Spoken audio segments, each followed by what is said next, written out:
The Sky King and the HOA Rebellion.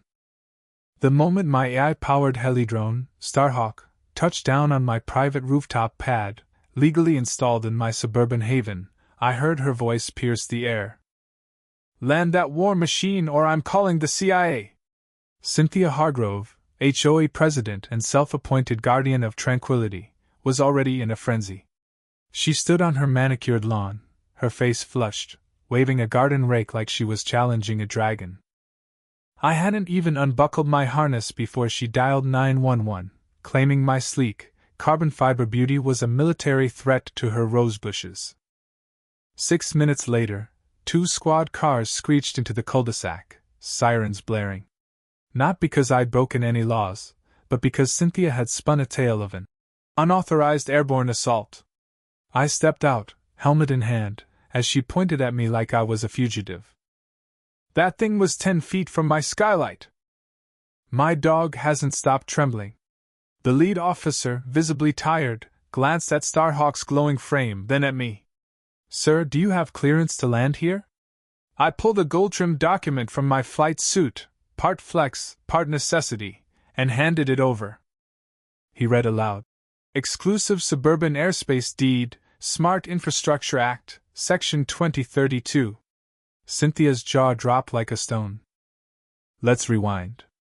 I'm Ethan Caldwell, a tech CEO who fled the city's chaos for a quiet suburb, only to land in a neighborhood where silence was a religion and noise was heresy, at least to Cynthia. She'd been a thorn since day one, banging on my door hours after my moving truck arrived to complain it blocked her view of the sunrise. Jobless but armed with endless time, she wore her HOA title like a crown. My goals were simple: live modestly and test Starhawk, a compact, AI-driven heli-drone quieter than a hybrid car. To Cynthia, it was a flying insult. Her campaign started small: passive-aggressive notes on my mailbox, complaints about my rooftop lights resembling a runway. Then came the neighborhood meeting where she accused me of turning our street into a tech overlord's heliport network. The war escalated when she filmed me landing, holding a cardboard sign reading, "No Fly Zone," and posted a TikTok titled, "Billionaire Spy Drone Stalks My Patio." It went viral, with comments ranging from, "Cynthia's lost it," to, "Ethan's building Skynet." My AI assistant, Nova, flagged 200 memes in 24 hours, including one claiming I was a time traveler from 2087. I was tempted to lean into it. The cops, led by Detective Sarah Monroe, were polite but exasperated. They knew Cynthia's theatrics well. "We're just verifying," Sarah said, studying my deed.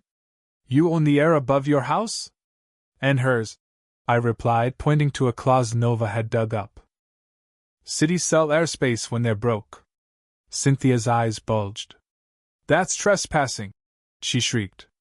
"Not according to municipal law," I said. Defeated legally, she went nuclear online, claiming I was spying on her pool.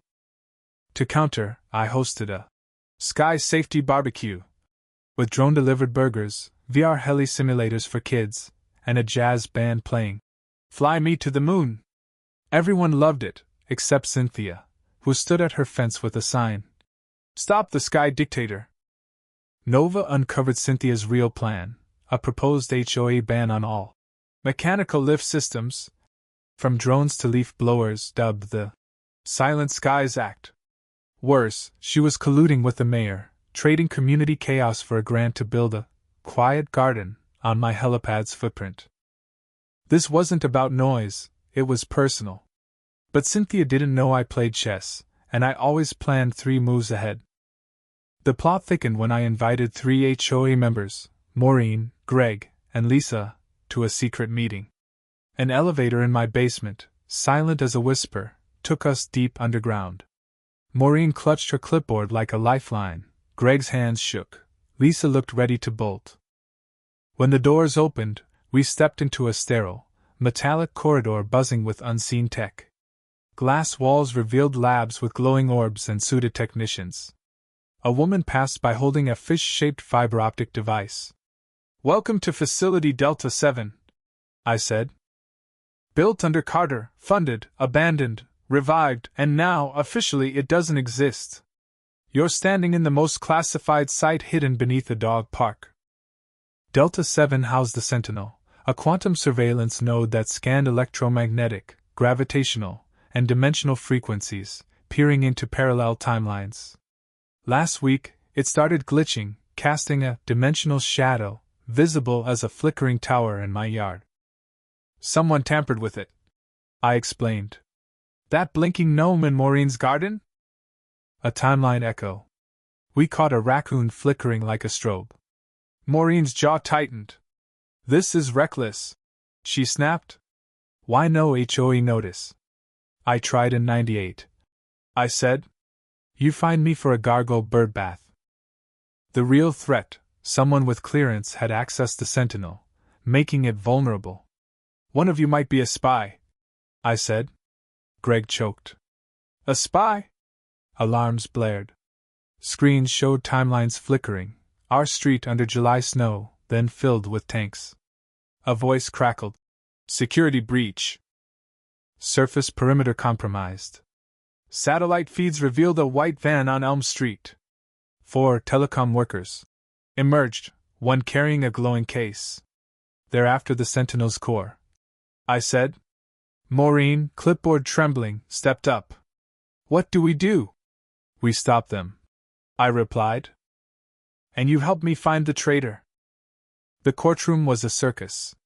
Cynthia sat with stacks of folders labeled Noise Terror and Sky Crime. Her lawyer, Brian, looked like he'd rather be anywhere else.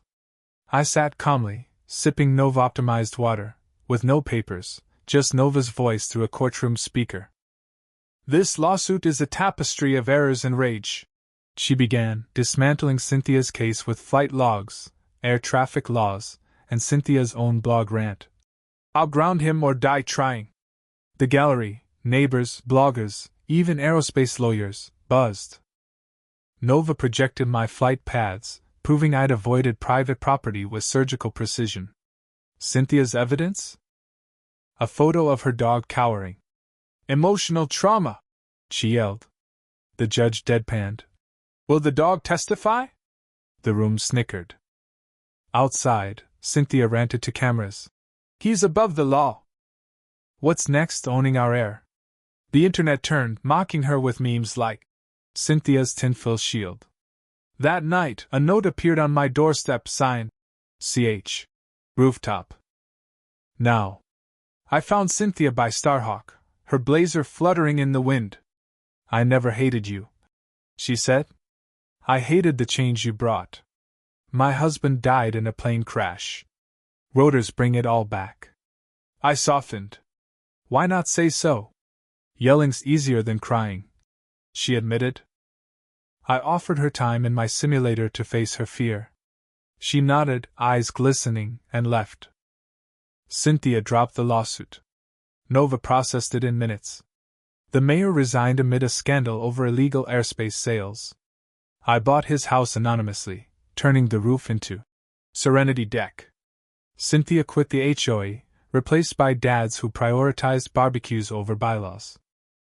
They even approved a drone charging port.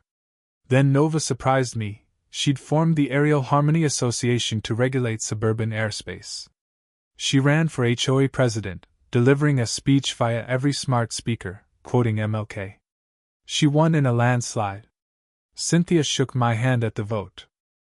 You ruined everything, she said, smiling, and made it better. I didn't just win the sky, I won the neighborhood.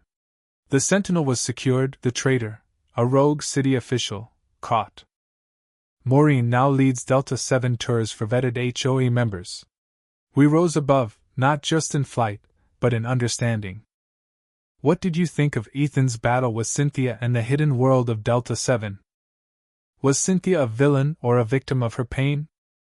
Share your thoughts in the comments, especially on themes of conflict and justice in everyday life. Where do you stand? Let's debate.